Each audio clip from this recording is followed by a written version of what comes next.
এ কথা বলতে তোমার লজ্জা করলো না? তাল সোনাপুরের জমিদার মুখুজ্জ বংশের ছেলে হয়ে বেচাকেনা চক্রবর্তীর মেয়ে পার্বতী? ছি ছি। শোনো, চিরকাল তুমি আমাকে জ্বালিয়ে এসেছো, যতদিন বাঁচবো ততদিন জ্বালাবে। শোনো, আমি বেঁচে থাকতে এত বড় বংশের মুখে আমি চুনকালি দিতে পারবো না। পার্বতীকে ছেলের বউ করে ঘরে আনা আমার পক্ষে সম্ভব নয়।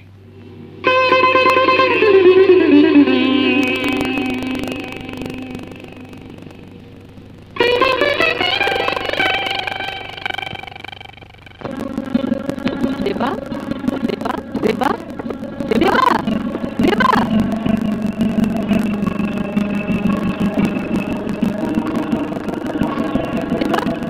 দেবা, দেবা, দেবা।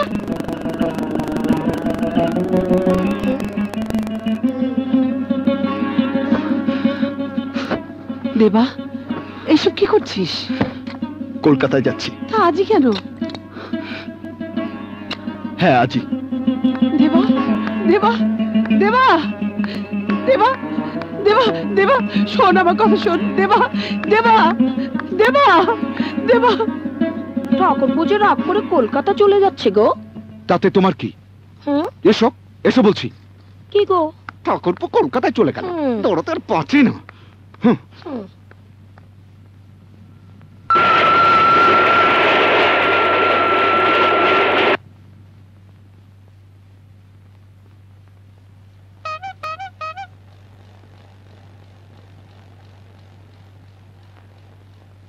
বাবু, দুটো বেজে গেল তো, খেতে যাবে না? মেসে সবার খাওয়া শেষ। ঝি চাকর বাকর আর কতক্ষণ বসে থাকবে? তোরা খেয়ে নিয়ে যা। ঠিক আছে।